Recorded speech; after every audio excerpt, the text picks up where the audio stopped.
Yeah, man. Welcome to the Freedom Show.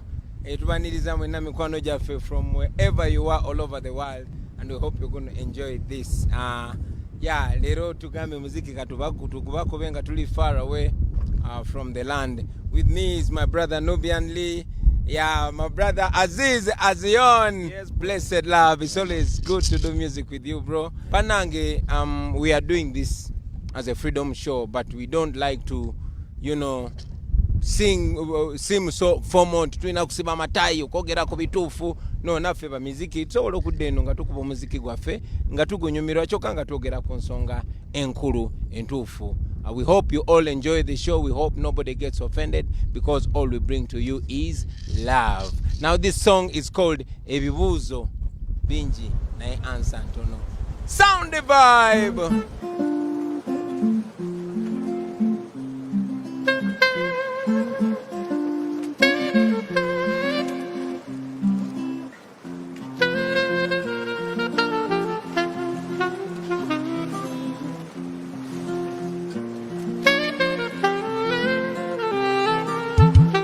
Newe nyimba lwa kunonya kamere naye nga bino byenyimba si bya masanyu bulira obulumi obunkolokota ku mutima konze kansibeero nzije mbyatule naye ensi nekyuse nnyo bannange Mukama alabika ng'eyatwetama abaana baffe betuzadde balabye okuzikira ensi eno ejjuda ababbi bano abafuzi bafa bandituulaze ekkubo mulimu gwe baliko omukulu gwakugabana-nsi bannamadiini Katonda be yali yesiga bafiira mu linnya lya Katonda what a mess but this we have in the community buli kimu kya bbeeyi kuba kuteberete n'ebizimbe bwe bijja bwe byokya abantu ebibuuzo bingi nga ansa ntono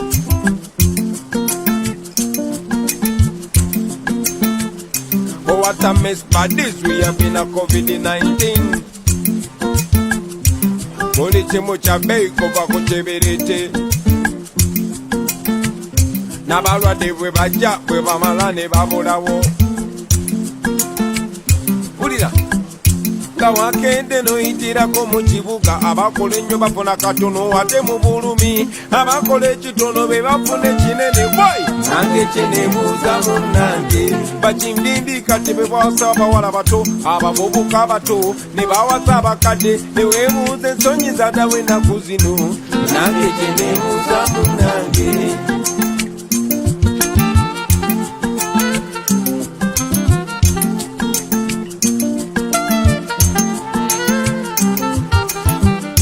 olwanyisa obulwadde n'olwanyisa emmundu nange gye neebuuza munnange emmere gye basonda ate tugirabako eno nange gye neebuuza munnange abantu beeyo mwafunye ku kyokulya nange gye neebuuza munnange what a mess but this we have in a community buli kimu kya bbeeyi kuva ku kibiriti n'ebizimbe bwe bijja bwe byokya abantu ebibuuzo bingi nga ansa ntono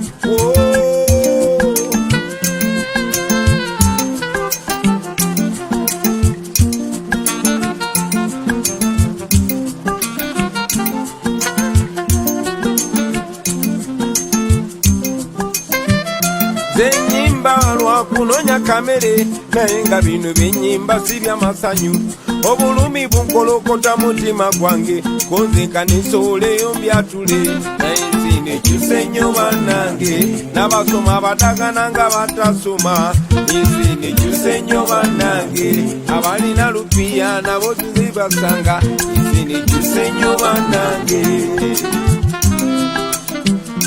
ensi nekyuse nnyo bannange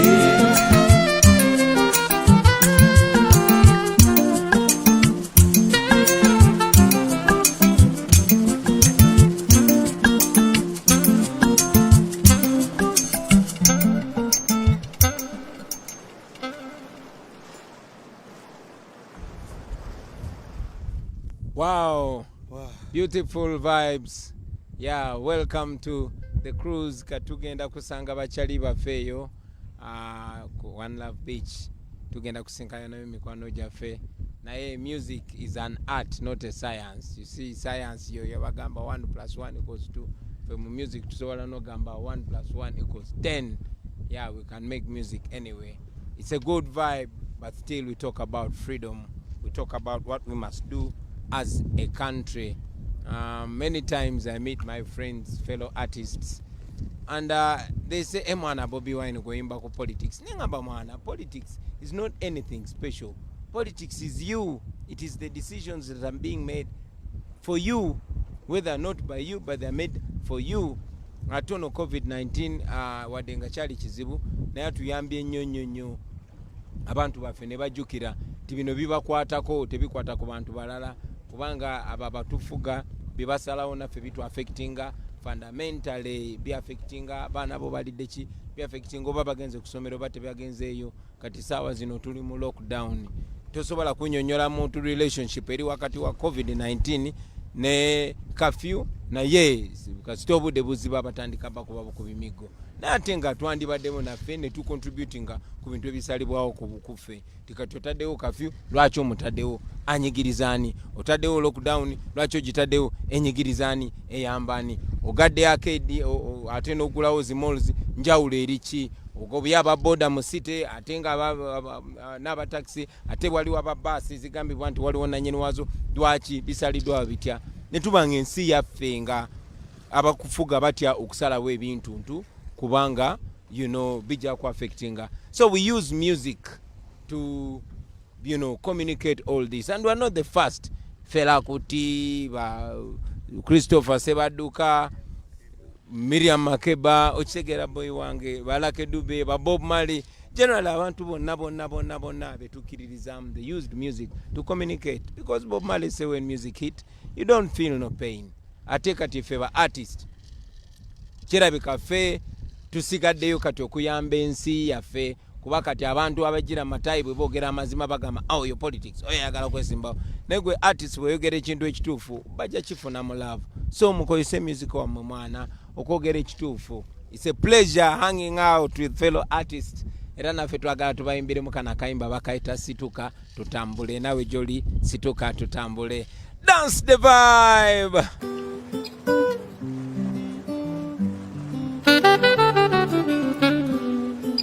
Welcome to the Freedom Show. Ladies and gentlemen,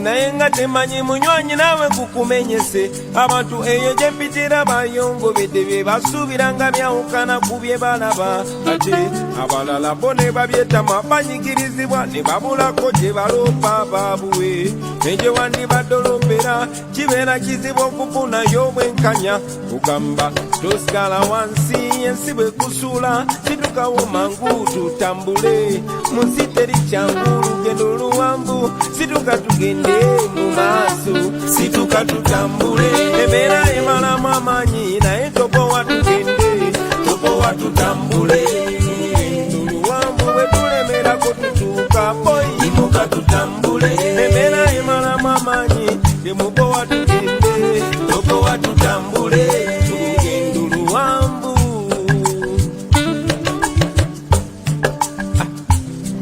So when the going gets tough, the tough must get going, especially when leaders become misleaders and mentors become tormentors. When freedom of expression becomes the target of suppression. When democracy becomes impossible. The necessary must be done.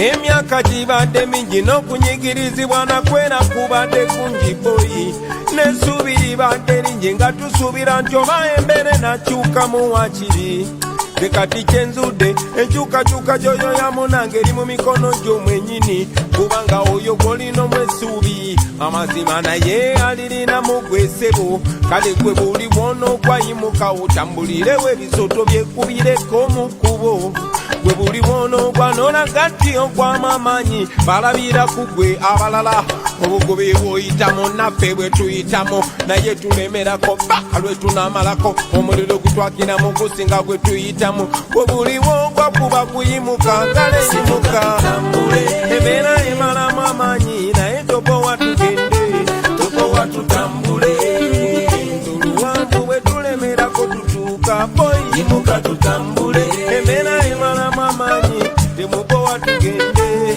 tobowa tutambule tuluwanvu.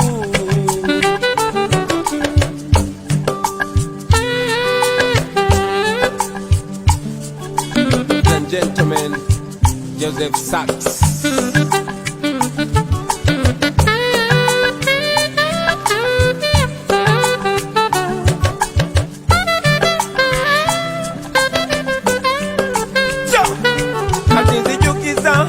Eyekubangiza muganda wange kugamba situkirawo tulina omulimu omunene gwa kununula Uganda eryesimisa abalindawo bwoba tosobola kudduka wakiri ng'otambula bwoba tosobola kutambula wakiri ng'oyabula bwoba tosobola kwagula wakiri nga weewalula naye kyonna kyekiri sigala ng'omuvinga tewali mirembe gye bagenda kuleetera waka ku sosiyo bwoba toli mu mativo sanno kangule ku voisiyo sigala ku kosiyo naye manya rights zo tolema kolerera Uganda gwezimba gwanga lyo wadde nga bosi wo teyali wa choice yo wezanya party yo kuba gwanga lyo wadde nga bosi wo teyali wa choice yo wezanya party yo kuba lino gwanga lyo wadde nga bosi wo teyali wa choice yo wezanya party yo gwanga lyo wadde nga bosi wo teyali wa choice yo wezanya party yo lino gwanga lyo.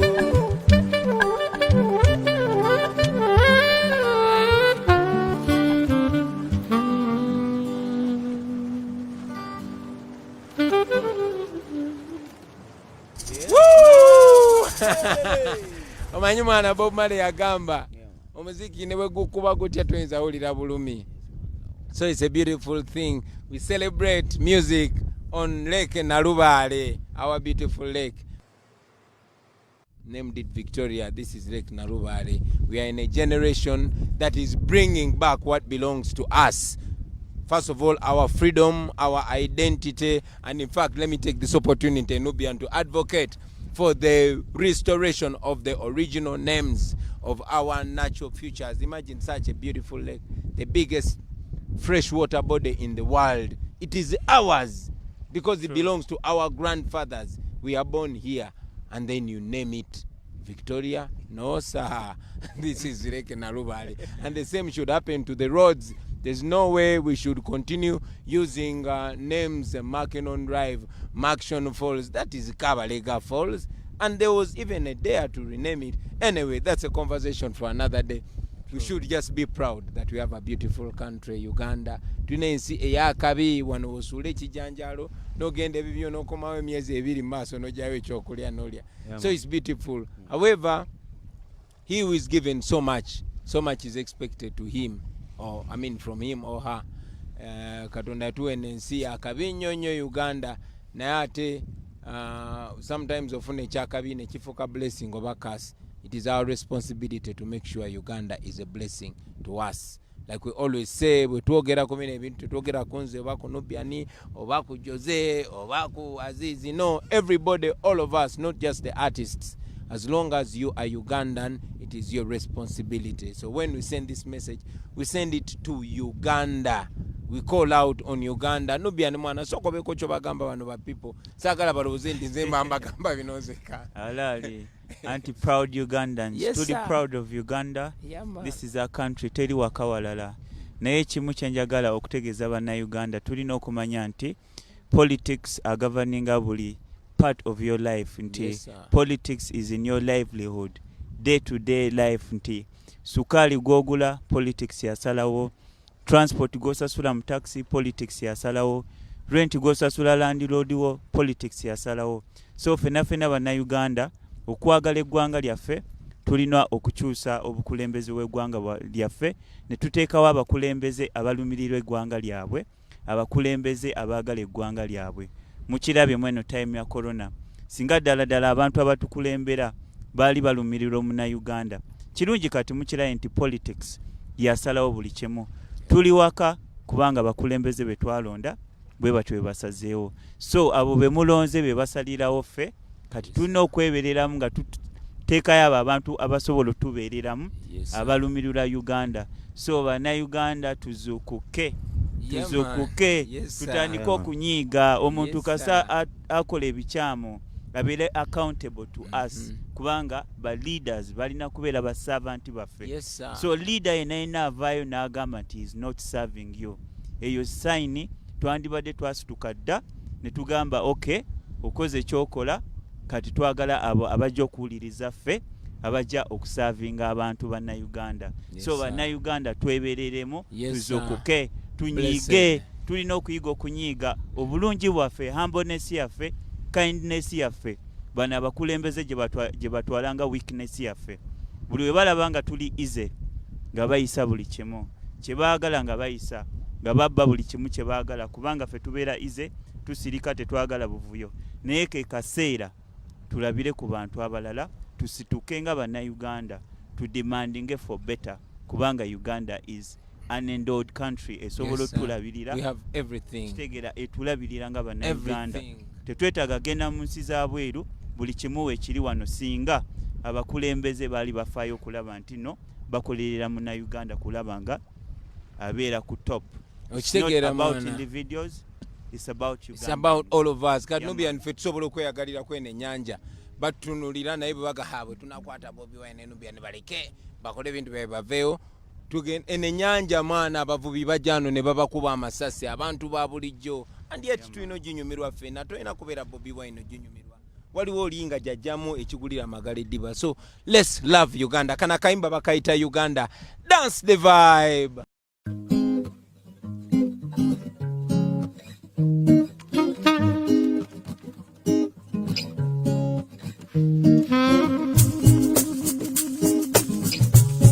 UG my mama land, Wake up, UG my fatherland. wake up.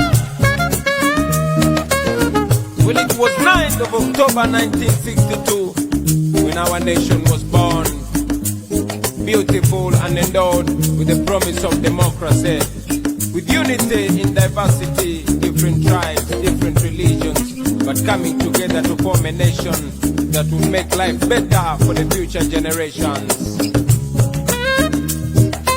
Well, indeed, we are that generation. We are the grandchildren of the independence generation, and oh yes, we are the grandparents of the future generations. So we must come together to find solutions. These our leaders don't care about the next generation. All they care about is the next general election, which they also want to rig.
We are the country, we are the future, we are the change we badly need. We are the youngest population in the world, we stand a chance. We are the leaders of the future, and the future is today. If we only come together, we can change our destiny. Bobi makuche tulio tiraba wetuli, si wetuli na okuba Uganda.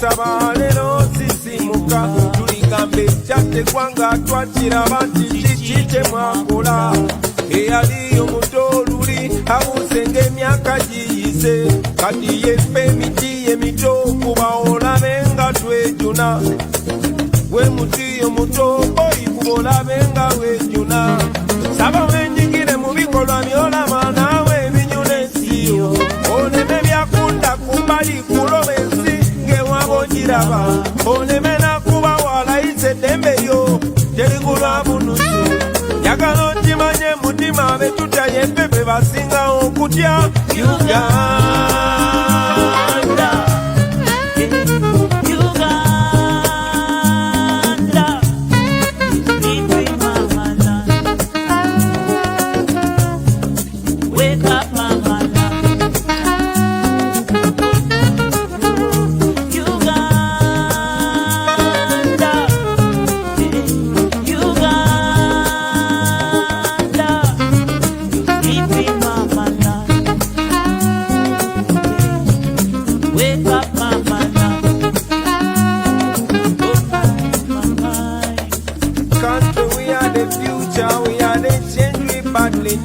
We are the youngest population in the world, we stand a chance. We are the leaders of the future, and the future is today.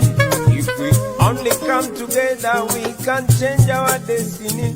If we only come together, we can change our destiny. If we only come together, we can chase this man away. If we only come together, we can chase this man away. If we only come together, we can chase this man away. Woo!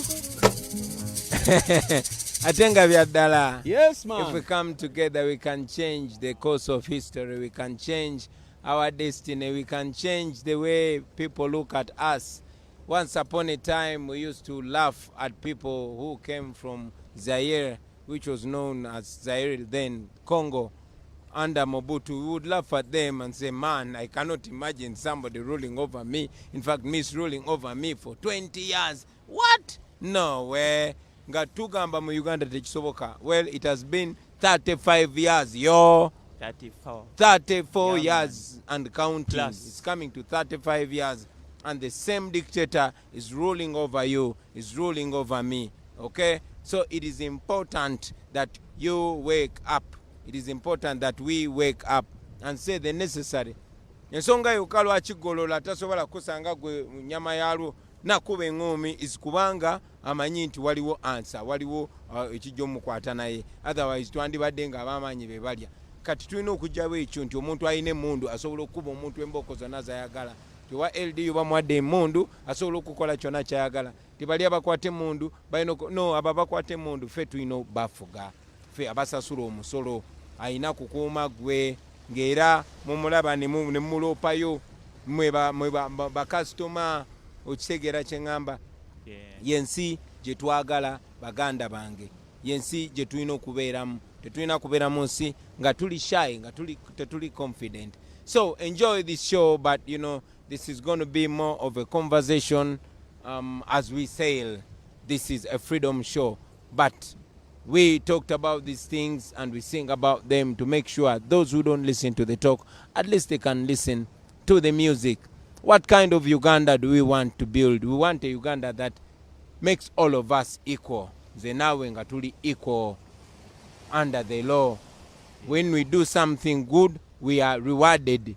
Nga tukulabira ku kyokola sigwe oli mwana wani sigwe oli mwana wani. No, in a Uganda where somebody is defined by the content of their character, not their tribe, not their family, not who they know in revenue. You know, we want a Uganda where you'll go to revenue and see a national character, not only people that look like each other.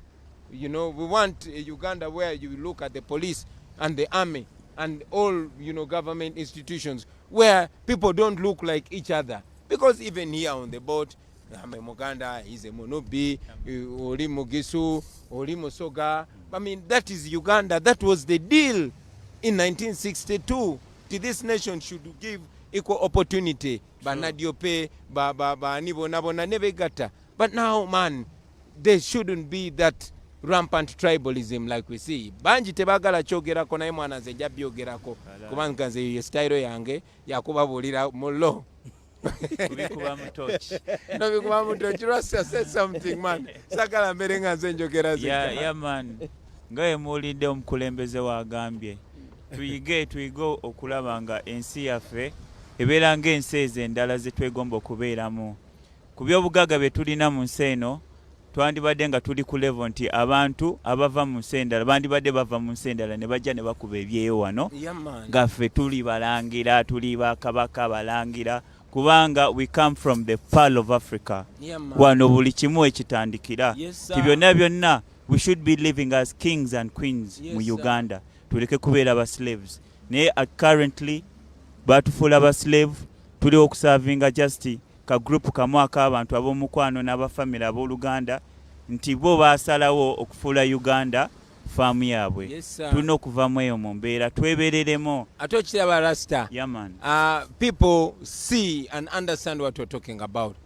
True. And they want a better Uganda and they know they can get it, but they are scared. Okay, they want to go to heaven, but they don't want to die.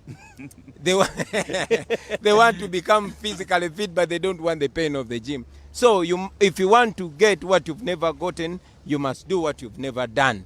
Okay, you must break your fear. Nze kyali ono wamuyitanga byekwaso mwana gwe nalabirangako yalinga wakabi nnyo yagamanga people want to go to heaven but they don't die. Ngati yasoma nnyo nga abeera ewaffe mu kyalo naye ngali very intelligent.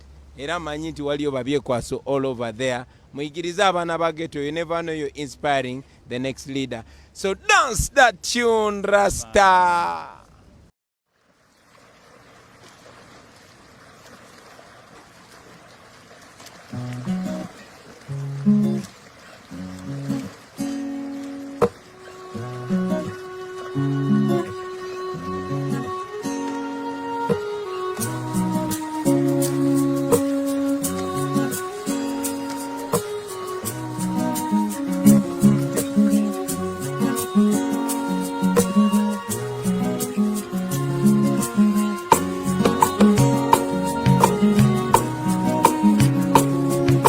Stand for the truth, you better be ready to stand alone. If you stand for the truth, you better be ready to stand alone. If you stand for the truth, you better be ready to stand alone. Stand for the truth, you stand alone.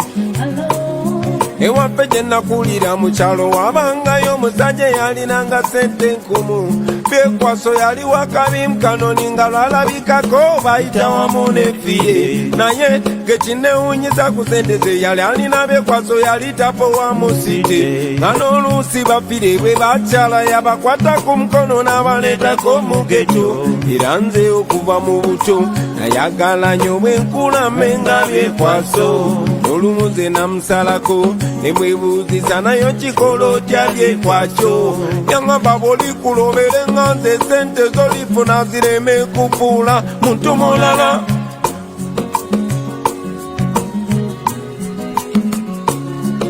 Oberanga mwesimba ebikyamu biganda ebituufu by'oba osomesanga abalala. I know the truth will be a lonely road. Olemerangako n'olwaniranga amazima buli lw'oyimirira ku mazima oyimirira bw'omu. Never expect nobody to defend you. Baagala nnyo okugenda mu ggulu naye tebaagala kufa. Baagala nnyo okugaggawala naye tebaagala kutuuyana. Baagala nnyo okugenda mu ggulu naye tebaagala kufa. Baagala nnyo enkyukakyuka naye tebaagala kusibalo. But if you stand for the truth, you better be ready to stand alone. Stand for the truth, you better be ready to stand alone. If you stand for the truth, you better be ready to stand alone. Stand for the truth, you stand alone. Sente twagala ebyo mugagga twagala naye tewali kisobola kugula gwanga. Bikyamu bikolebwa buli nnaku tubiraba naye okubyogera kubeera nga kumira mwoyo. nze kyenava nsalawo mbyeteeseze benjagala okukyusa kambyekyusize oba kugogola malo baluziika ndwezimbire byenjagala okusomesa abaana kambesomeseze tekinnuma engoye tuzijjanga China nga tuli mapamba tuzala ne ba designer singa twali twazimba oil refiner tetwandivunamidde embeera z'aba foreigner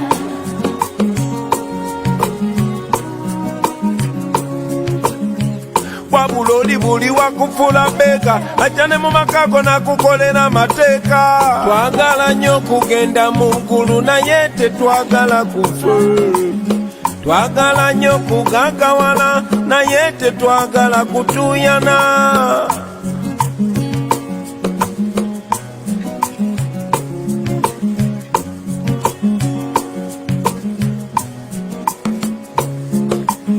twagala nnyo enkyukakyuka naye tetwagala kusibalo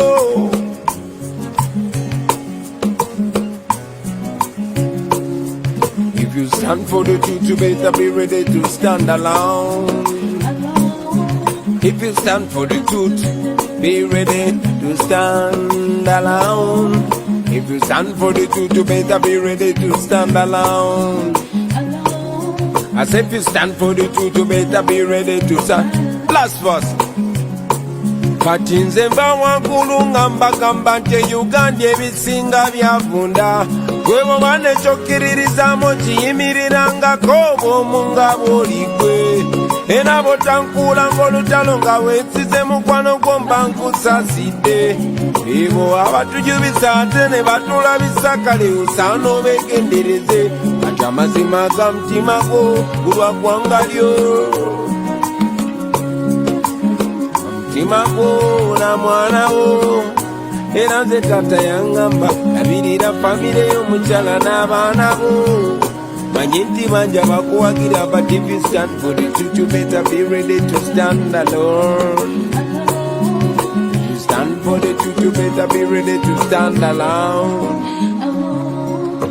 Stand for the truth you better be ready to stand alone. If you stand for the truth, you better be ready to stand alone. Bless him, Lord.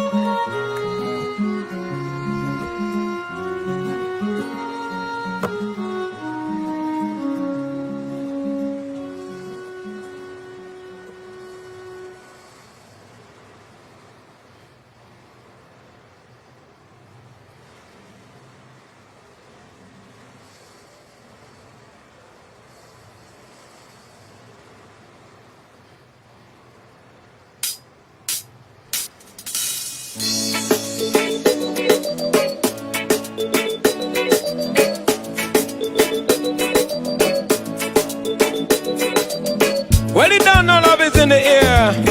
If you have a lover, put your one in the air. Hang with it, hang with it.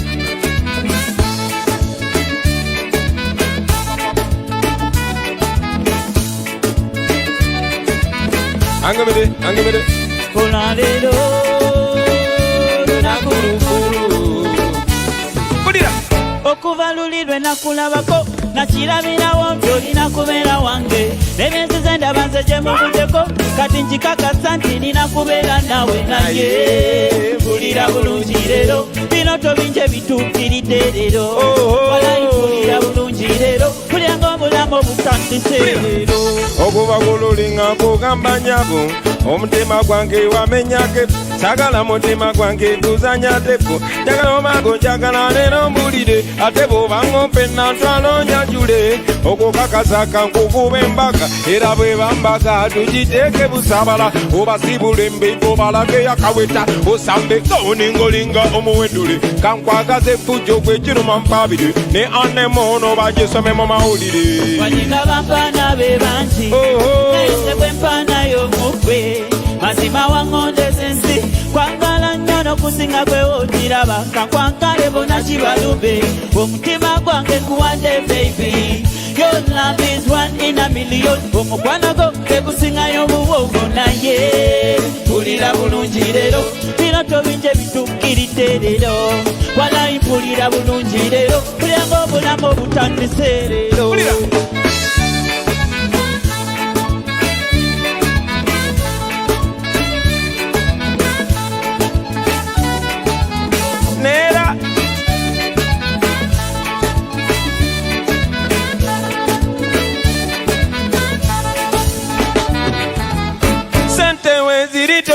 baby. Yambalo nyume kutwale mu Valentine. Kubimbise kugulire akamale. Chukano chana kusanye yo kwakala kukubale mabobana yingo zateka baby. Kakuita mami ngatenze kapita daddy. Mami, daddy. Buliga, kakulire tume wakula na kabina. Yakala kukulire yo benso babima. Yakala kuzimbire nyume ya kalina. Ay, kutwale kukulia toku marina. Waliga mapana bebanchi na yenze bwempana y'omukwe mazima wangonde sensi kwa mala nyono kusinga gwe woniraba kulira bulungi leero bino tobije bituukiridde leero walayi kulira bulungi leero kulyanga obulamu obutandise leero.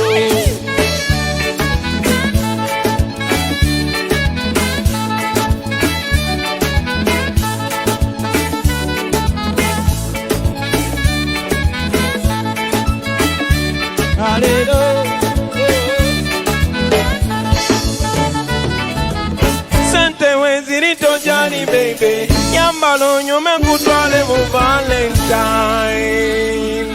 Yeah man. Welcome to the Freedom Show. It's always a pleasure. Tsanyi senyo kubera namwe wena wherever you are watching from. Eri kuboti nga tukruzinga ebade jaribu. Now welcome to the real show. This very song bakaita abalungi balumya tujja kawereza chali waffe bamuyita ngoba sonko ani linya lyali ya kisiramu wegwe watunyumiza story eno ne tujikola makayimba kakunyumire and all the broken hearted people. Dance fire. Oh. This is a true bad man love story running down for me heart and me soul and mind. No one can feel me all this breaking, and nobody can promise to me cry.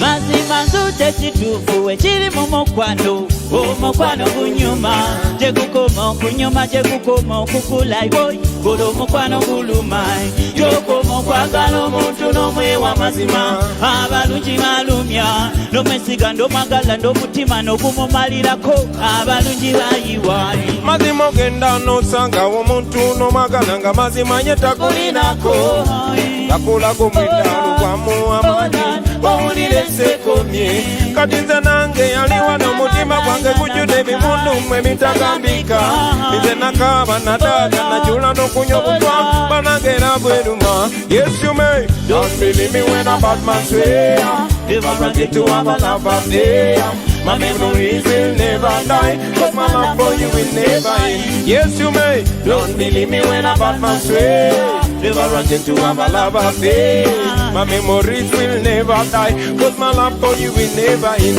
Mazima nzute kituufu ekiri mu mukwano omukwano gunyuma gye gukoma okunyuma gye gukoma okukula golo omukwano guluma gyokoma okwagala omuntu n'omwewa mazima abalungi balumya n'omwesiga nd'omwagala nd'omutima n'ogumumalirako abalungi bayiwayi. This is a true bad man love story. It's a love story. All of the girls and children, No one can feel my all of heart the is boys and breaking. children, Yes you may don't believe me when a bad man say if I run into have a love affair my memories will never die cause my love for you will never end. Yes you may don't believe me when a bad man say if I run into have a love affair my memories will never die cause my love for you will never end. Yeah man, each one of you can make a contribution to yourself. Dance a vibe. Kana kaimba bakaita osobola. Jagala kabanyumire mwena mwena. Nadala babana bageto abenyoma.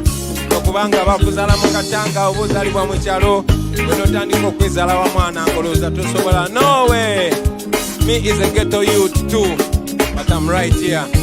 So now we carry this this song is meant to me. Is meant to inspire self-confidence.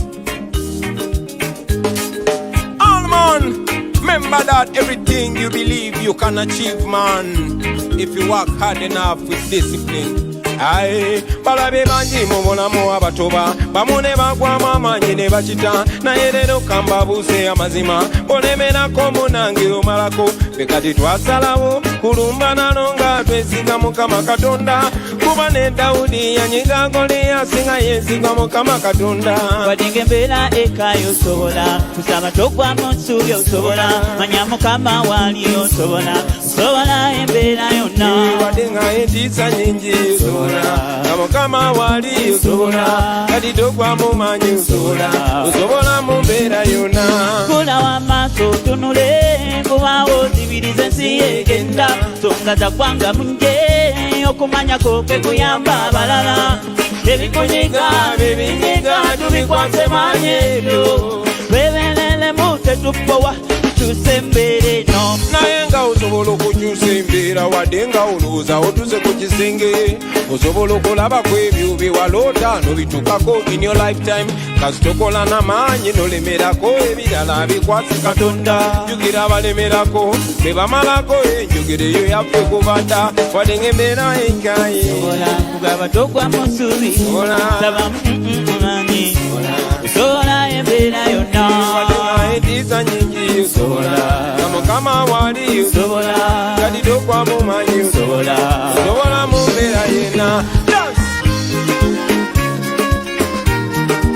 Ladies and gentlemen, Davis, very talented young boy.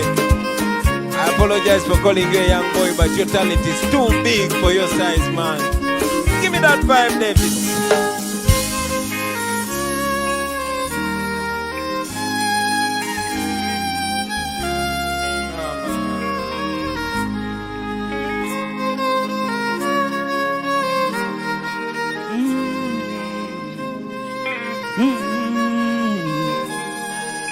Dance.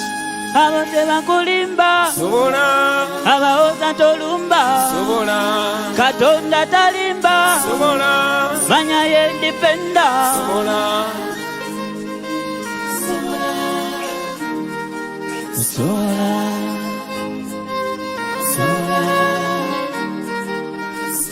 kati gwe abadde alowooza nti ebintu by'abalonde kankubuuse leero naawe abadde amanyi nti ebintu tebisoboka ekizampo yeffe kati nno tebakutiisa tebakufiisa tebakujoganga naawe ebintu obiyinza babali mu buyinza tebakukanganga wadde nga bajja na byasi bajja nabo mupe tujja na Mukama Katonda tumanyi ne Dawudi yakuba Goliath nga yensize Mukama Katonda bajja nabo munatiyagasi pe tujja na Mukama Katonda olaba buleti pulufu omwana mwaluwa yakwata bugwasi zinja. Blessed love. Yeah, man. Yeah, no biani. yeah Kasoke nyimbe kana kayimba nga tusomerako ba ex bona simo bubi in Kabili on his voice. Simo bubi. Yeah, man, greetings fellow artists, whoever you are, wherever you are, I bring you love and respect. Ladies and gentlemen, it's not only us, it's not only Bobi Wine and Nubian Lee, but it's an honor to perform alongside Aziz Azion, a very special talent in voice and instruments. Big pleasure to be performing near my brother Jaja Baker, Joseph Sachs. Abalanja kuba mbogerako nga tweyongera maaso naye tusooke tuyimbeyo kana kayimba bakaita speciosa wanchawa. Dance of fire!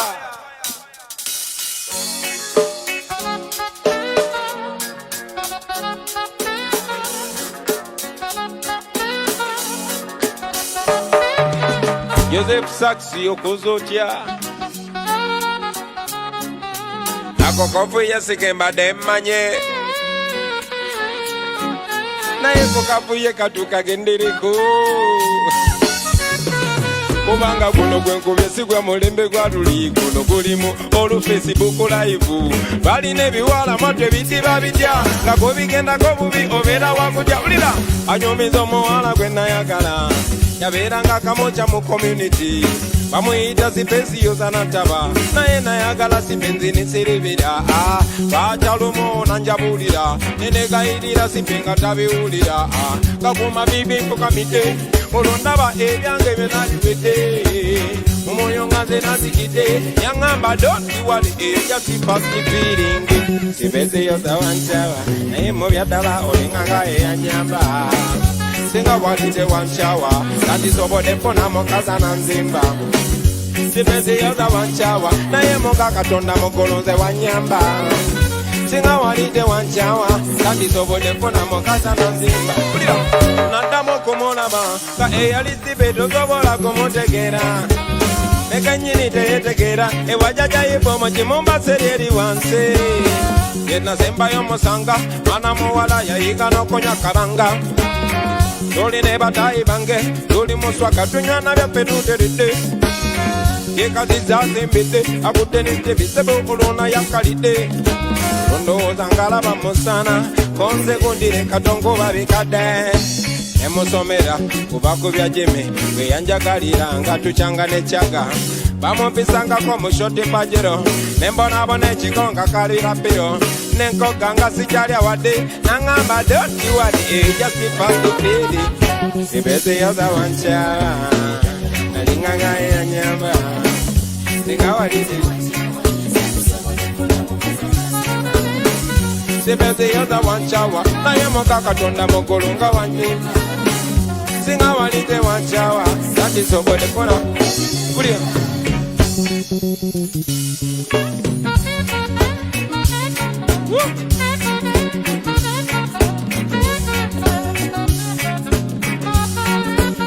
akoze atya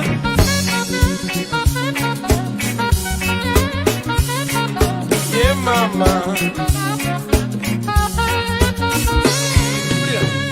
kati nalaba ekkubo bali batuufa kugoba yakulaga ekkubo bakulekawo fuba kulaba ng'okola luliba olunosisinkana asandira embaga manya nti omuntu bwakugyawo oba okalidde wekaba ng'obadde kataala oba ozikidde akugyawa n'olemerako oba wefudde na fala okwagala okakomukwano ebiko byayala bakindaga luli mbiseera bya geto nebambayimbira mbabuuze baana basibo gwokabiranga amaze okukyawa njagala okimanye oluusi gwabalina omukyawa kale no sirika tokaba munange dondiwale ejasipasivi esipesi yoza yanchawa alenga gabe yanyewe dani manjikiwe kano kakwereza chali wange sipesi yoza wanchawa naye mo yakube mpola mpola.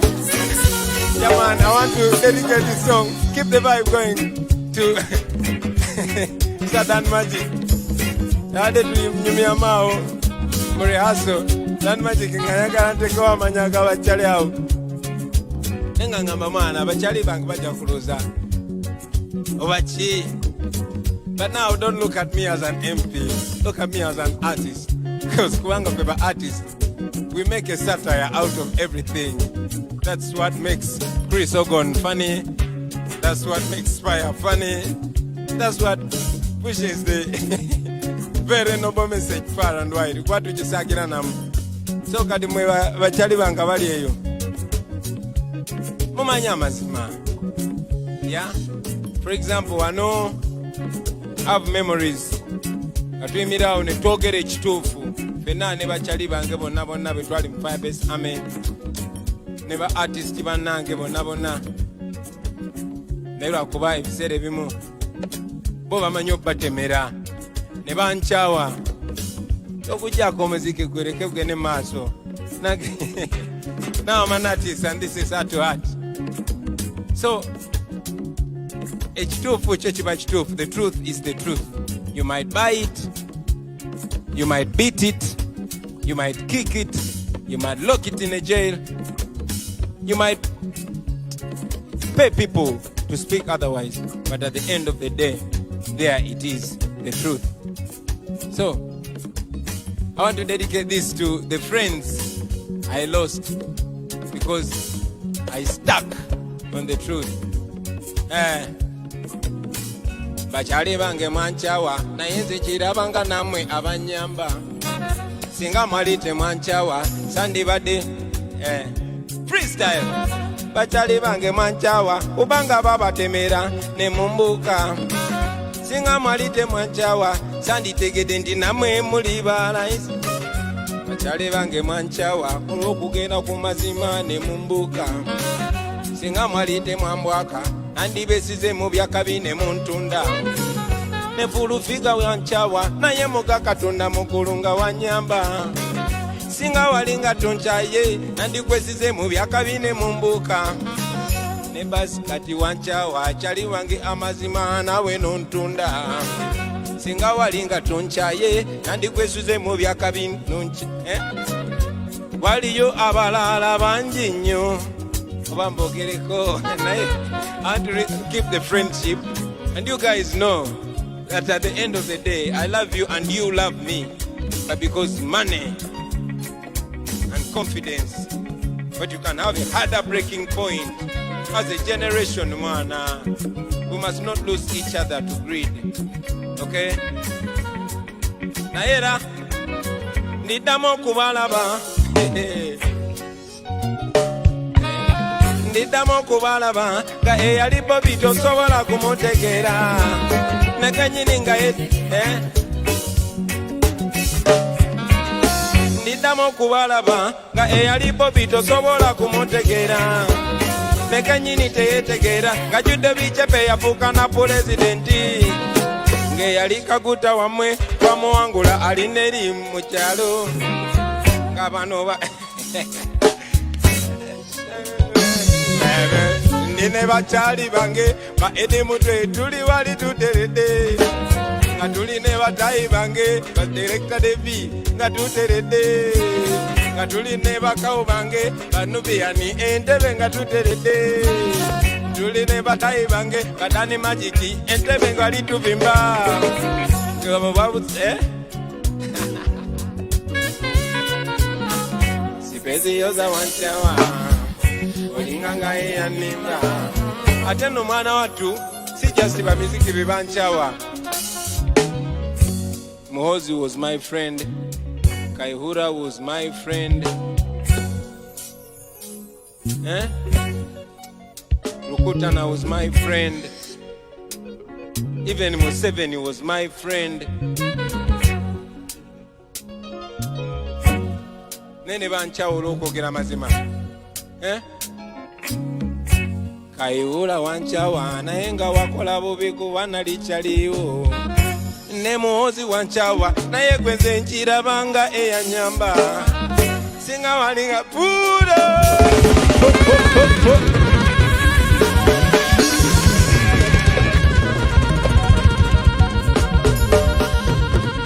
that's a fire. Yeah, like I said in the beginning, please don't take offense. I'm an artist and we turn everything into fun. It takes maturity not to take offense of art and a little bit of comedy. Welcome to this show, ladies and gentlemen.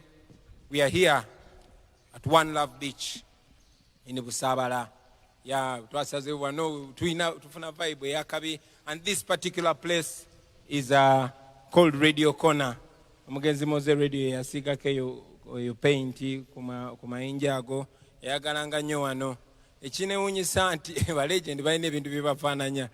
In Uganda we've had two legends abalina outstanding voices. That was the late Paulo Kafero and the late Moze Radio. Naye kati luli ku quarantine show I gave respect to Moze Radio, and now that we are blessed and honored to be in his presence, tumwadde ekitiibwa ekimala. Olwaleero I want to respect the great late Paulo Jobo Kafero. I've not commented about the goings on, but I hold him in very high regard. Kana kaimba kubirako mwana Azizi ku ndongo ya Kafero awo tujijamingemu just. Ladies and gentlemen, everyone it as Zion.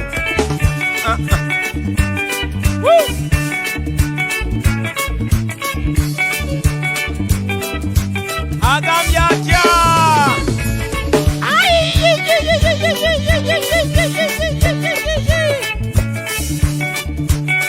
Representing for Paul Kafero. kino kyeneyamanga kalombolombo kange ekyokujja mbayimbire ng'ebinyuma ni mwana wa wano era omubanda omutendekeyo waddala muganda wo Kyagulanyi temumbusabusa ne mu bika by'Abaganda nsibuka mu kyajjajja wange Kayiira kabuba ettumbi mu kiro ne ŋŋenda musale kanzigulira taboola abantu bakika obeera butalaba okuleka wali muganda wo gwate n'okozesebwa ng'omunene mukyawule okusosola okukuba kumanya omusayi gwo nga n'enda yetugatta yannakalamba ni mumalirivu nnyo okuviira ku kyantuma okulembera abantu bange ni mumalirivu nnyo okuviira ku kyantuma okulembera abantu bange nsobola ngumidde n'okukubibwa nange bwagye nasibuka era nga ne mu makomera nze nsibibwa ebigambo ebijoteke ebijja binjogererwa nabikwasa musumba wa Katonda ebigambo ebijoteke ebijja binjogererwa nabikwasa musumba wange Katonda njiyinza obuyimba bungi gasinga kubira mu lulimi Luganda ne mu maaso g'abakama bange nimwetwaze nnyera nga ngunzi njiyinza obuyimba bungi era nga nkubira mu lulimi Luganda ne mu maaso g'abalonzi bange fuba okola ekituufu era ngonze siyinza kweyisayisa kikungu ebyo bibaka wange nga ngenze singa eyo yeyali eneyisa mwendi pawo yambi mpagide mumwe ebyo mama Azizi baba tokwata ku ndonge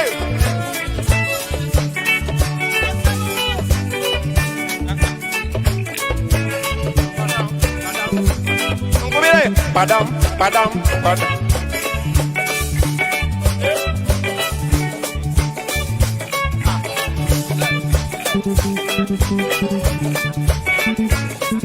tuba munange nnyo kano badde okalaba tuba gakyali wange kano badde okalaba tuba munange nnyo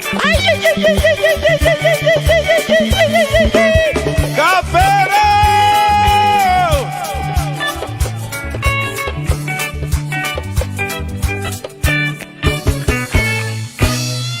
nabuddeyo kamoca gyemujanga nzijambala bandesya danzize kutapira njiri navuka muntu mulamu baana basibi yali omufuuyi w'esadazo nageto nakola ki nga mukumpoomera ninyenyeza n'obulyanga zengula bando ne moketo nga bakwata ku ttama baliko abaana ngo ne Yosefu Mayanja nga katufuuyira pege tumamuleke mu bujja twali bakiwago ffe n'okusinga agambye atya twali bakiwago nga eri mutwe nga bwe tukusanga manjenwa eŋomi tokubazoowuma twajuga ekibuga twafuwa amaki twadigoma ebiwala banange esebo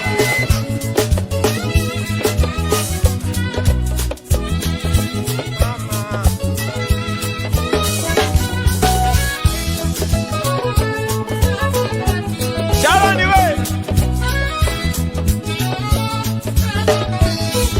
kulya nze tondaba kati sebo okubonga ne bano babesije ne bamawo nali kibanda pull up blessed love. Yeah man, it's like only yesterday when I was in my early 20s. We give thanks for the gift of life. We give thanks for the thousands of second chances that we've been given in life to make a difference, to learn through the hard times. Like Malcolm X one time said, don't be so quick to judge a person because they don't think like you or see the way you see things. Because there was a time when you did not think the way you think today. So, never tubanga tulina bitwawukana mu ndowooza. Let's try to be patient with them. Bajja tutegera mwana. Nange mnamala emyaka mingi nnyo ngangamba mwana abo abantu bali mu byabwe abo ba politician until I realized nti tulina naffe okuplaying a part. I hope it did not come almost too late. Naye nammwe mujja kwebuusa nga mmwe. It's a pleasure again to have you friends. This is the Freedom Show. We use music to address the issues. Tuyita mu nnyimba muno ne twogera ku bintu ebituluma. Like Bob Marley one time said, when music hits, you don't feel no pain. So we hope you don't feel no pain. Because what we're saying is the truth and nothing but the truth. So Katonda tubere nga tubakuba guno muziki. Dance! Freedom! Come to those who fight, not to those who cry. Cause the more you cry, the more your people continue to die. So rise, free yourself. Yaga yaga yaga yaga yaga yaga yaga yaga yaga. Bada bam bam bam bam bam. I don't know why the corruption is too much. Yaga yaga yaga. Why the price of electricity too high? Yaga yaga yaga. Why the price of education is too much? Yaga yaga yaga. Can't you see the tribalism is too much? See, I would like to communicate about the things that we have to eliminate, the ignorance and poverty to eradicate. All the whole of the people them to educate. Yum, don't you try to politicize. Don't sing Bobi Wine him criticize. Sensitize me, sensitize. Cause I know my people must realize the most important thing, that true liberty begins in your mindset. To bring it to people, they must educate. But education is expensive to get. It's like you say we carry water in a basket. I don't know why the corruption is too much.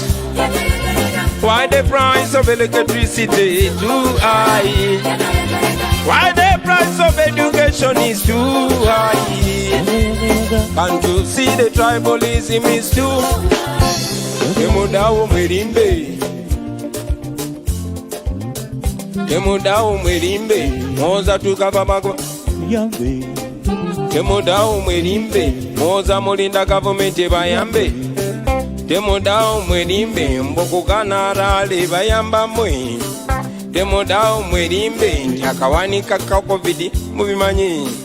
Temudao mwerimbe, nga COVID bamukola mu musimbi. Temudao mwerimbe, bano COVID bamukola mu musimbi. Temudao mwerimbe, mbu scientific bichi.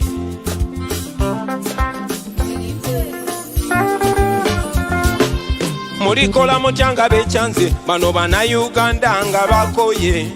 Mulikola muchanga basasewo, ne bava mu mayumba ne balumba. Mulikola muchanga banyize nga abana b'Mali bwe banyize. Mulikola muchanga bechanze nga abana b'e Misiri nabo bwe bechanga. Olikolota bechanze nga abana ba Kamfole bwe bamugoba. Olikolota bakugobye nga Omar el-Bashir bwe bamugoba. Olikola matanga bakugobye nga Chaliwo Gaddafi bwe bamugoba. Olikola batanga bechanze abana bageto nga bakoye. Olikola obutya ne bachalibo nga bakukoze akamugabe.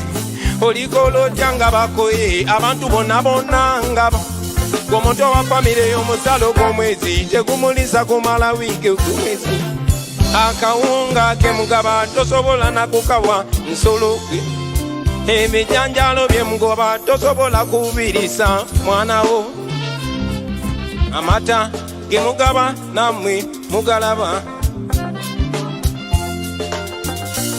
The truth we speak, nothing but the truth. One drop like that, one drop like that. Katika mbyogere. Huh? Listen.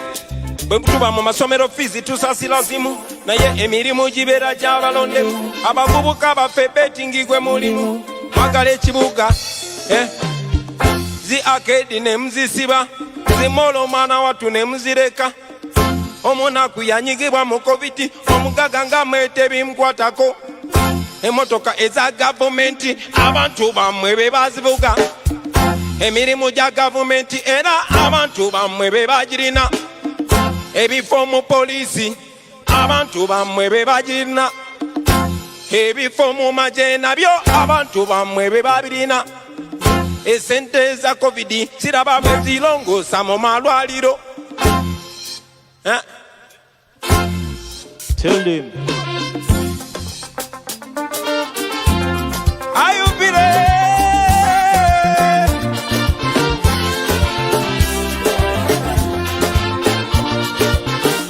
Oh yeah. Are you feeling irate? Sending greetings to all the fighters, all the freedom fighters, wherever you are. Keep strong. Keep strong. Keep solid. Keep pushing. Freedom is near. I don't know why the corruption is too much. Yes, man, freedom will be the ultimate prize. The price has been paid. I want to dedicate in a very, very, very special way, ladies and gentlemen, this show to a lady called Rita Nabukenya. She was murdered by the police as she was coming to court to hear a case. Now, here is the story. Today, the President and the Electoral Commission are banning public rallies. They don't want the message of freedom to reach the people of Uganda. They claim we should communicate on social media. But hey, once upon a time, the government presented a proposal which became a law and put a tax on social media. The president was saying social media is used for Ugambo, but I know that social media is the mode of communication where young people meet and talk. Many of our young men and women don't have jobs here. They go to the desert to look for greener pastures. The only way we can keep in touch as family is through social media. But he put a tax on social media with all due respect to the president. And now, when me, my brother Joel Senyonyi, my brother Raymond Mujuni, my brother Apas, my brother Nubian Lee, my brother Dan Magic, and very many other brothers and sisters like David Lewis Rubongoya, like Roy Semboga, like Chairman Nyanzi, decided to go and protest against this tax because it was immoral. Young people use the internet to communicate. Right now, I am performing to you on Facebook, on social media, because it is our only way we can communicate. We are first world brains stuck in a third world country. In fact, this is not a third world country. We only have third world leaders. Anyway, we protested against the tax. Many of us were arrested, like Julius Katongole, like Nyanzi, like Eddie Mutwe, like Selecta Devi, and were taken to Luzira prison. Later, I was also arrested and arraigned in court for protesting against social media tax. So Rita was riding to come to court and stand in solidarity with the brother because she was putting on a red beret. She was deliberately knocked down by a Uganda police car, and they killed her in the full glare of surveillance cameras, which you and me pay for. The police said that happened in front of a camera, but again, later on, the police spokesperson came out and said the footage has gone missing. Anyway, I don't mean to bring back sadness, but I want you to know why I respect and celebrate Rita Nabukenya. Sister, rest in peace. Fetucha Pamba na tucha chikuba. Dancer next fire. This song is called We Are Fighting for Freedom. This is a message to the government expressing what's exactly on the people's minds. Wako ebinyigiriza obulamu bwaffe mazima mutumalako eddembe lyaffe Uganda yetambula yedda mabega mutuse n'okutwetamya eggwanga lyaffe mulimba mutufuga bubi nnyo nammwe kale tetuganye mwalwana mu nsiko naye gwe omwana gwe wasanga nga tannazaalibwa kati naye yazala nadda kino mukiŋŋambire muzeeyi abamutuukako ne bazeeyi banne bamugambeko en'ensonga nkyamu nnyo gyalemeddeko kati eggwanga lyonna lyetamwada amazime yalinga demokrasi mwagibuluga kati yafuuka na hypocrisy. Yes, eyali fundamental change mwagizalawa mugifudde no change. Ensonga ez'abalwanya zonna mwazibukako namwe mukolalira ebyabali naye nga yo constitution yaffe ejja kuddawo nga tumaze okukutwala embiro. I say we are fighting for freedom. Bannayuganda bali ku mawanga, we are fighting for freedom. Bagala kukomawo waka Bannayuganda balusudde mwakaba bayasiri n'abalala. Alright, listen, second verse. We are living in a time similar to the one of slave trade. This oppression is worse than apartheid. The gun is the master and the citizen slave. The pearl of Africa is bleeding. Question, what was the purpose of the liberation when we can't have a peaceful transition? What is the purpose of the constitution when the government disrespect the constitution? See what you're doing to our nation. What are you teaching the future generation? See, our leaders become misleaders. See, our mentors become tormentors. Fighting corona but fighting with guns. I said, we are fighting for freedom. We are fighting for freedom. Bana Uganda bali kumawanga. Olane baboy, emupo wa baboy.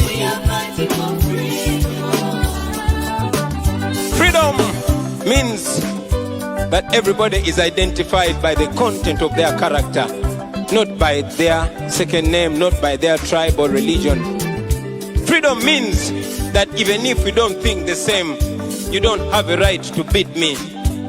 Freedom means all of us are treated the same, rewarded the same for the same work, and punished the same for the same crime. Freedom means all of us as citizens of a country, as members of society, deserve the full respect.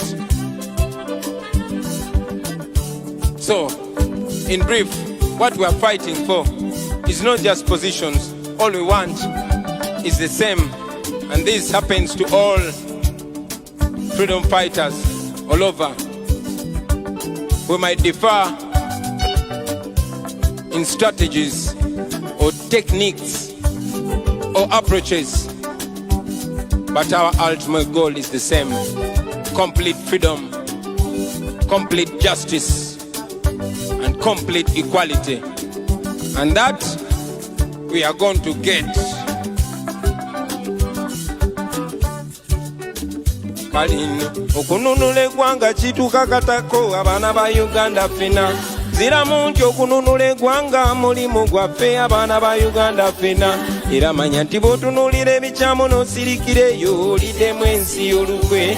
Naffe abakulwanirako gwe n'osirikireyo beera otusadase. Ono omusajja tumutya buti naye nga twakuŋŋanye. Nkiddamu nti tumutya buti naye nga twakuŋŋanye. Blessed love. Blessed love. You see, ladies and gentlemen, we all fight for freedom. And I must say we credit it to those that came before us. On this show, I want to send respect to all the freedom fighters, particularly here in Uganda. Dr. Besigye, Norbert Mao, Mugisha Muntu, Dr. Paul Kawanga Semogerere, and all those other politicians. But I also want in a very special way to recognize the role played by the great late Christopher Sebaduka, Fire Rutaya, and all the artists that have been singing about issues, respect in all aspects. You inspired us, and now we are here to add our energy on the noble job that is being done. So nobody can do it alone. We must do it together. We are young people who come with so much energy, so much youthful energy. But again, power is nothing without control. So we need the guidance and counsel of the elders. That means we must do this together. The young and the old, the male and the female, the rich and the poor. We must all be united forces of change. Dance that fire! To all the freedom fighters all over across the divide, remember that unity is strength.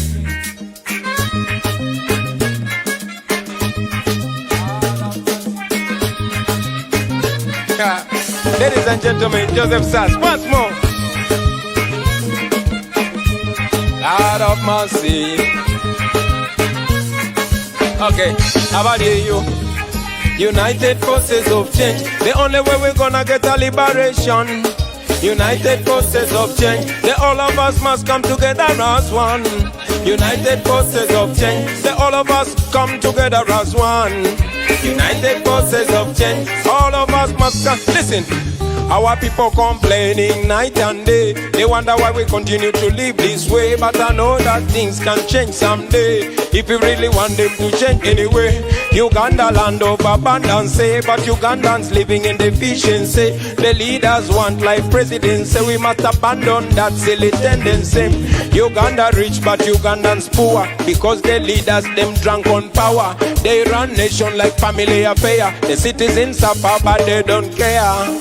United forces of change. They all of us come together as one. United forces of change. Opposition come together as one, please. All of us must come together as one. Alright, let me tell you. So now we say whether you are JMA, whether you are DP, whether you are NRM or you are FDC, whether you are CP, whether you PC, whether you are ANG, banegwanga bali malao, abanyasinga tabantu bali mukufa na njala, bwetwegata ne tugoba abana bajega tusobola okutasegwanga ensega. United forces of change, tubasabye come together as one. United forces of change, the people them must come together as one. United forces of change, Banange come together as one, please. Joseph Saxi, Bambika, man. Lord of mercy. I can be a justice. Lord of mercy. My people complaining night and day. They wonder why they continue to live this way. But I know that things can change someday.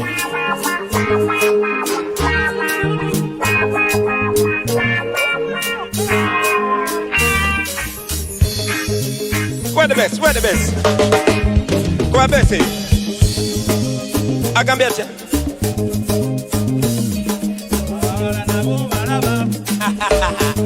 I can be a chef. Abalala na bombalaba, simana obo balaba, na embalaba. My people complaining night and day. They wonder why they continue to live this way. But I know that things can change someday, if you really want them to change anyway. Uganda rich but Ugandans poor, because the leaders them drunk on power. They want nation and family affair. The citizens papa. Lord of us, United forces of change, the only way to get a liberation. United forces of change, people come together as one. Whether you are Eastern, whether from Eastern, whether you are from Central, whether you are Eastern, whether you are Northern or you are Western, whether you are Islam, whether you are Christian, whether you are culture or you are Rasta. Blessed love.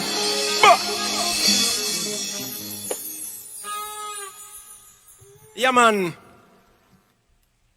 Like King Selassie one time said, until the philosophy that holds one man greater and one man inferior on account of anything, skin, color, race, tribe, religion or creed, until that philosophy is finally and permanently destroyed and discredited, it will be war.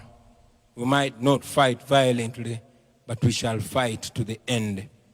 The beauty about it is that our fight is a legitimate fight. It's not a secret fight, it's a public fight.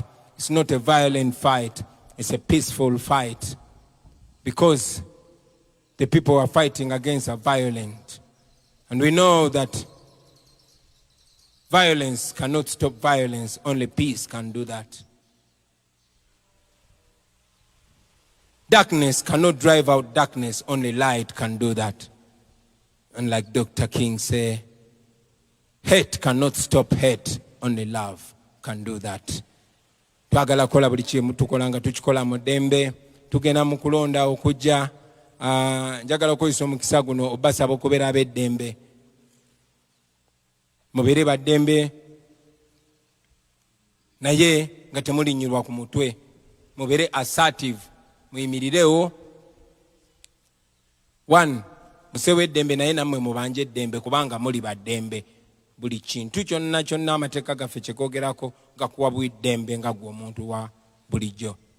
So n'okulonda kuno twagala kubeere free and fair, nga kwa mazima na bwenkanya ate nga kwa ddembe, kubanga okubula ebbula ly'amazima n'obwenkanya lirijjawo eddembe.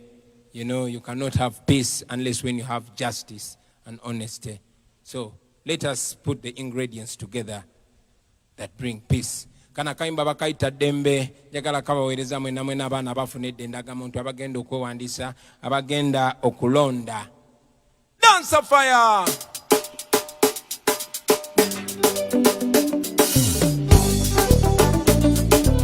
Aramasi. Ani akajukirako? Neto waliruddawo ebiseera ebyo.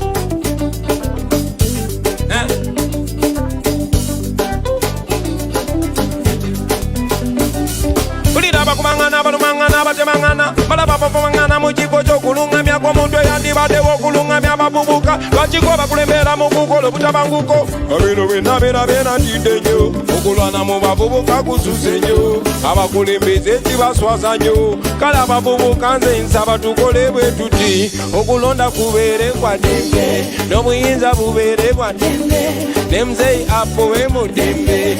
Uganda etunyumire abye okulonda kubeere kwa ddembe n'obuyinza bukyuke mu ddembe naffe tuvimbe mu ddembe obulamu butunyumire kuva ku independence tuli mu ntalo kyekireetagako kuva mu independence tuli mu ntalo kyekiganye ne Uganda okula lwa ntalo. Buli gavumenti yezena ntalo ate baagala okugenda zibenga ntalo. Bakikola batya bali aba Tanzania bakyusa nga tewali kulwana ntalo. Bakikola batya bali mbana Kenya bakyusa nga tewali kulwana ntalo. Bakikola batya bali ye tewali kulwana ntalo. Lwaki mukitandika abasebo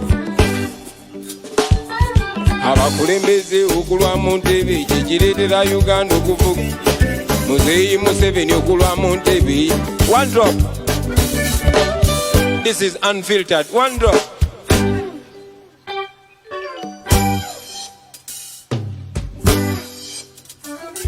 Kuva mu independence tuli mu ntalo kyekiganye ne Uganda okula lwa ntalo. Buli gavumenti ejana ntalo era baagala okugenda zibeere ntalo. Bakikola batya bali aba Tanzania abakyusa nga tewali kulwana ntalo. Lwaki temukitandika abasebo mwagamba kyekyabalwanyisa entalo. Lwaki temulabira ku Mandela ye yavuga kimu n'atabendera. Muzeeyi Museveni okulwa mu ntebe ye gwaleetedde Uganda okufuuka eddebe. Buli ayogerako bamufuula mulabe nze mwalu akatonze.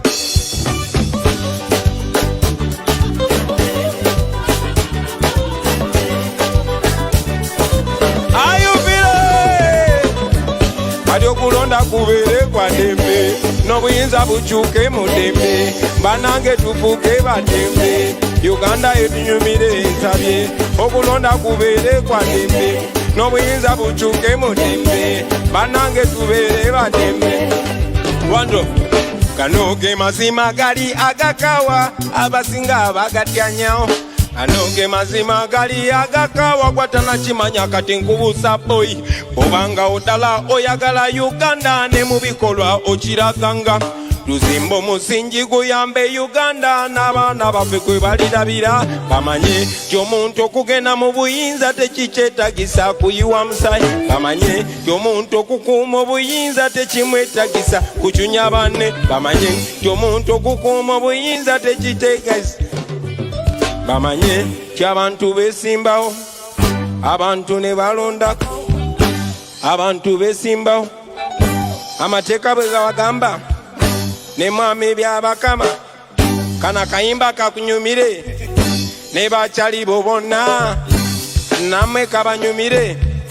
Manyi nti mukola amateeka era bino mukimanyi ky'abantu beesimbawo abantu ne bakuba campaign abantu ne balondawo asinze nga abafuga gwe basinze nga asikawo naye gwa bakulembeze kati bimuyoga kimu byakulimba lwaki mutufuga bubi bwe tutusa okulonda ne muteekawo okukyanga lwaki mututidde nnyo tutuse okulonda muteekamu obukolomoni kiki mutidde nnyo bwe tutuuka okulonda muteewala ebya campaign nga mutidde nnyo mbu scientific campaign lwaki mutidde nnyo gendako oyitireko wa mu kikubo mwe mutidde nnyo naye musanze bana Uganda ababuufu mutidde nnyo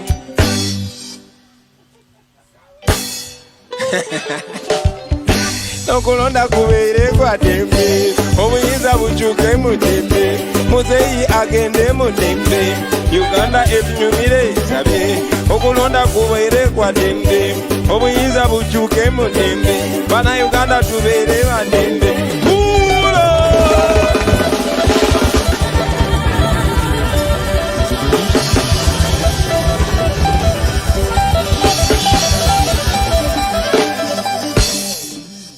Yeah, man.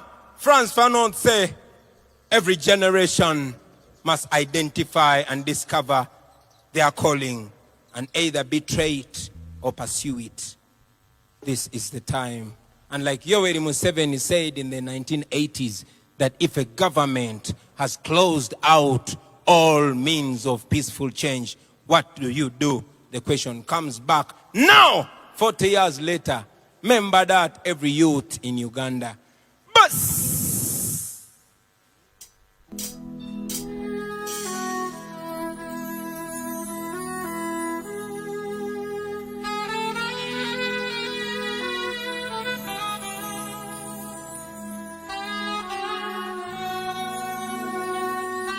Woo! Come in, Nubian. Olutalo nga luwedde tuliyambale ngule tuliyambale ngule tuliyambale ngule olutalo nga luwedde tuliyambale ngule tulivimba mu Uganda empya. Never and never again shall it be. Kana kaimba kandi nyumye nga Dr. Hildaman Nessa babadde basuubiza okubeerawo naye baŋŋambye bakwatibwa trafiki nemanyi balaba nabo live. Olutalo nga luwedde tuliyambale ngule tuliyambale ngule tuliyambale ngule olutalo nga luwedde tuliyambale ngule tulivimba mu Uganda empya. Tuliyambala engule zimasamasa olutalo nga luwedde tuliyambale engule tulivimba mu Uganda empya.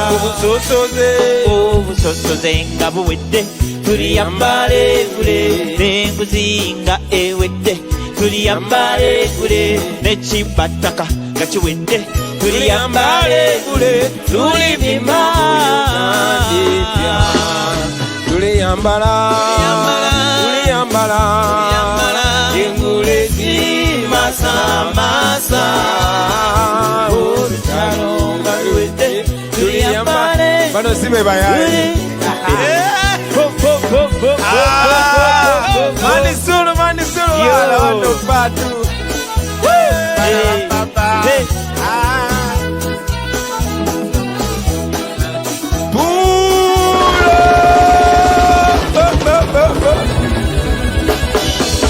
Kabalaza Mana bade manjike muchazi tano Respect Yo Batu wawa Blessed man Okubi akapale ulinga ataliwe na chifuma Yo, Patrico. Mwana ngasa nyisuba. Mumaze komocha. Solo. Tubade tukakubye. Big up. Yeah. Simanyi tuchalira hivyo. Yeah man. Blessed. It's a pleasure. Yeah. Dr. Hildaman, Amazena Tsarako. King Saha, respect.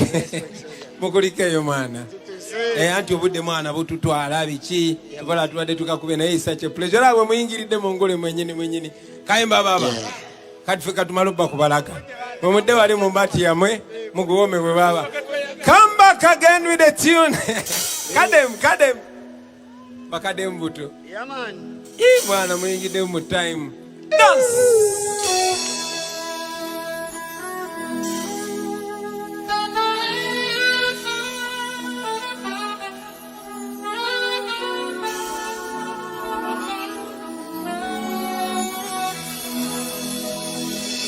Olutalo nga luwedde tuliyambale ngule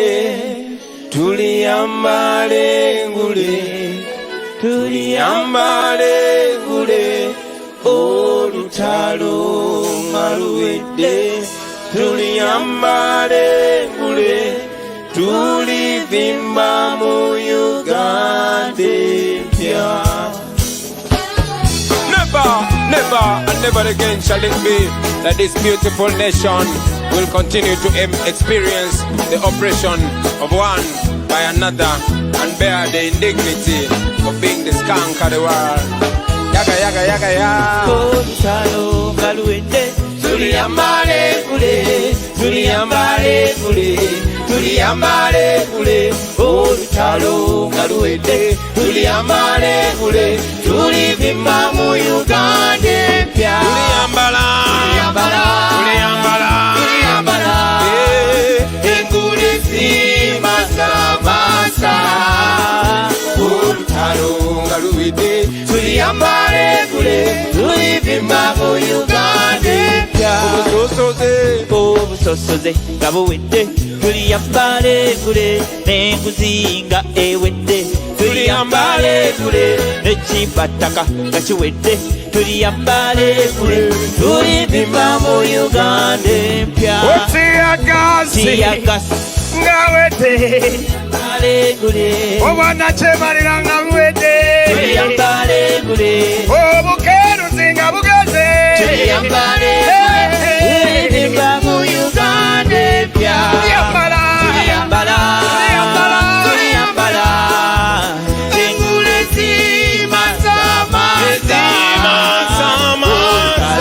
nga luwedde tuliyambale tulivimba mu Uganda empya. Bantu obuyinza mu mikono gy'abantu ensensuubize tulebanga tebakyatufugisa mundu ensensuubize mu ggwanga eri amazima n'obwenkanya ensensuubize tulinyumirwa Uganda eyo kati gwefuna endagamoto osobola okwebereramu n'okukyusa ebikunyiga agamaanyi tugalina people power iwagudde tuliyambale ngule tulivimba mu Uganda empya. Kafuwe Joseph.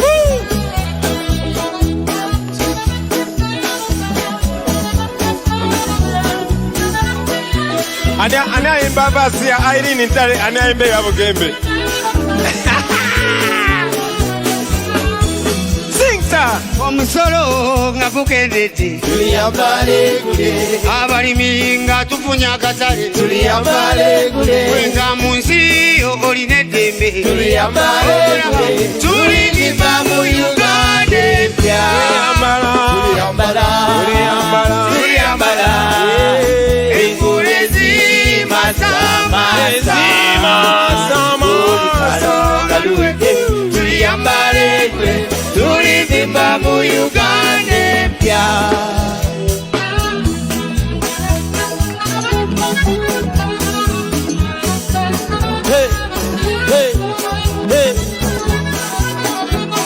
eno basi ya Pastor Bugembe kanjimbe. Okay.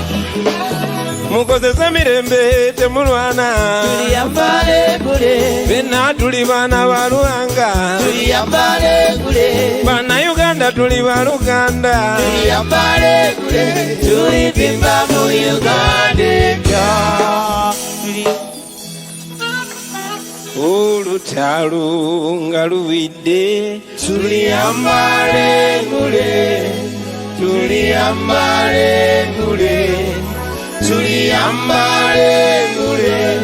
olutalo nga luwedde tuliyambale ngule tulivimba mu Uganda. Blessed love. Ladies and gentlemen, King Saha. And on the left, Dr. Hilderman. It's always an absolute pleasure. You cannot do music alone, just like you cannot change the world alone, but at least you can be the gum that puts people together. Kabanda! Yeah, man, respect. Kabanda, respect. Vian, Pankian. Yeah, man. One love.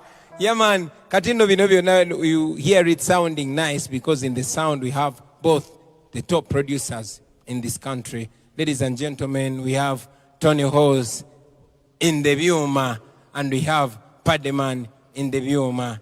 It's an honor. This is the creamiest, cream de la cream. Neka kati tuuze kaimba chimwana.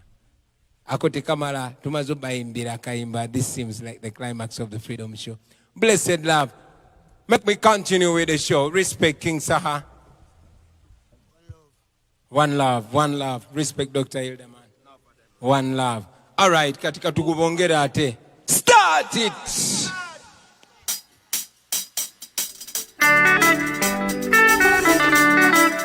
Hey, Alama. Hey, Alama, noi, noi, noi, noi. Hey, Alama. Amasungu buli wingala banzi ya see sunshine. Nendo zabe chibera baby nga you are mine. Kubano liwe na kusanga nga tuli moda. Nenkuza batu zineko nawe omunyiko screen. Kakuba chingamba, ulabikanga tampenda. Baby manya boli choyenda. Zenchukuwa kabono nenda. Ay, one day you say it is on the kanya, another day you say it is in Muge. One day you say you are on the Barak, another day you say you are my UK. Anya be pingo ni diri mochinya, olinganga dai ni mobile. Na yenga chalenga, ejana chalenga mama. Singana lini na waka huku, nani bade nangi ni amasabu.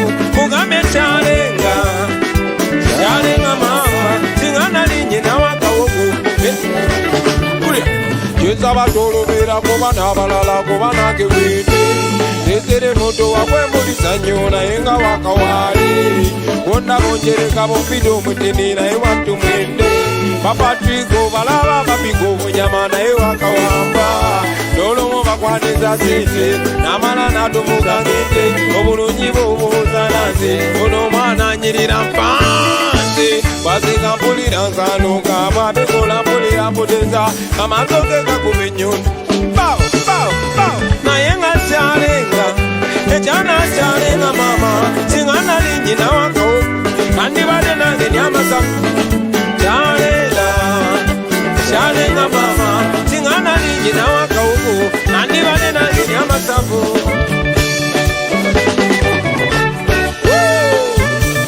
Agamba chieli baba.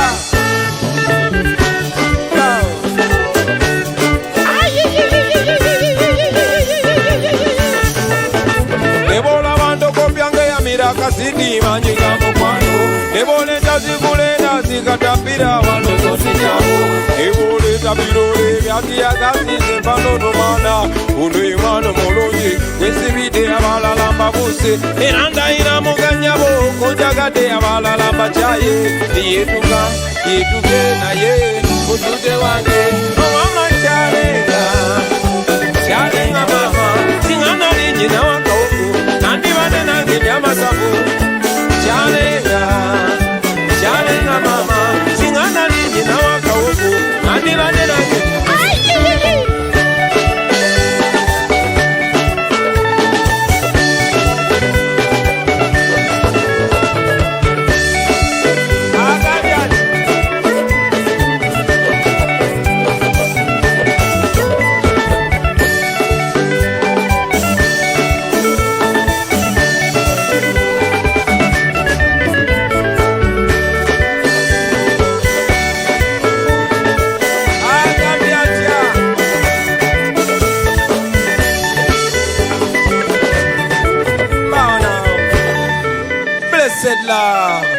Yeah, man. Coming to you straight from One Love Beach in Busabala.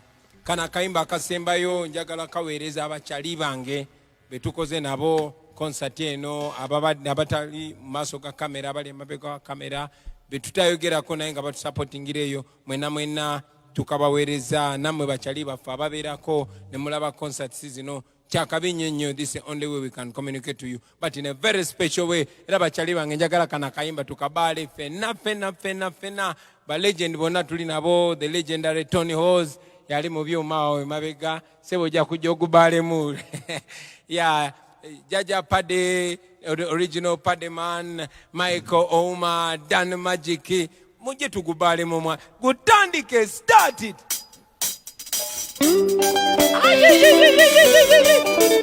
Baba mukumenyeke Eyo Nemolo Eyo Amanyi Gego Sipidiyo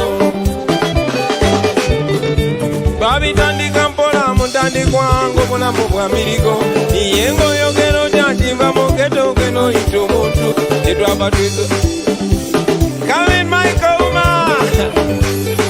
Ladies and gentlemen, Solomon Kampala Soko Jotu Bali Lemwe. Give them a dance, Solomon. You are a big boy now. Goodbye.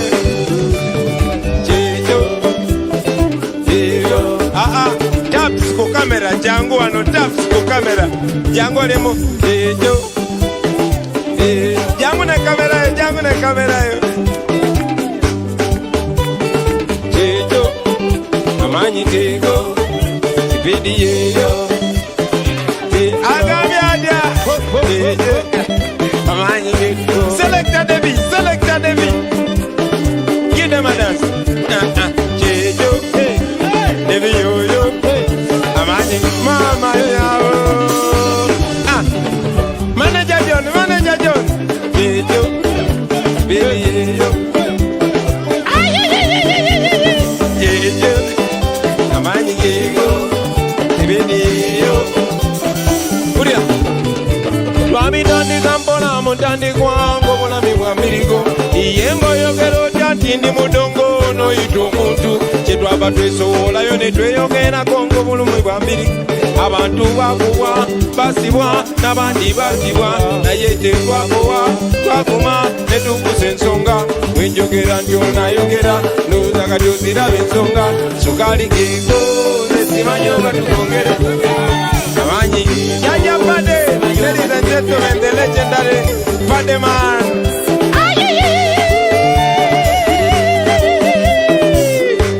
Tony Hose. Ladies and gentlemen, the legendary Tony Hose. Kimujana kamera. Oyo yeze pisaze eba. Yawe na mkamera na yawe na fumbe vya kabiri. The legendary Michael Uma. Get them. Akakanzu keko. Ikanzu yeyo. Ka Uganda keko. Nekakala keko. Sharon, you must give us some dance today. Ladies and gentlemen, a long time backup artist, Sharon. Chejo, Kadansi Keko, Bambi Chejo, Chejo, Sipidi Yeyo, Amani Keko, Don Sharif Naja, Chejo, Amani Keko. Okay, second verse. Twajikalo mukulu talabe chiri mukwango kutujanka. Twajikale nubi anita jano nakubaka dansi. Ani ayala kunubi aninga zina dansi. Umunubi akaya walaka kadansi kalawa amasima. Umunubi akaya walaka. Lebedi kego, letimanyo badi togero. Amanyi kego. We want to thank you for watching. Abantu no babera nebu dance. Patrico. A dance keko. Mama. Mama keko. A dance keko. Hey. Yes sir. nomanyi bwe tutaba wano kati tulayika tutabuse saganya ate kugenda mu spiriti yaffe ey'abamiziki mundekeremu akoba MP bannange abantu bandekeremu akoba MP. Friends, it's a pleasure being with you on this show. We call it the Freedom Show. Neera naffe tunyumirwa tubadde wano ku One Love Beach e Busabala. Mwebale nnyo, mwebalire ddala, Mukama b'omukisa. Bulira kajjeeko be. Blessed love. Thank you very much.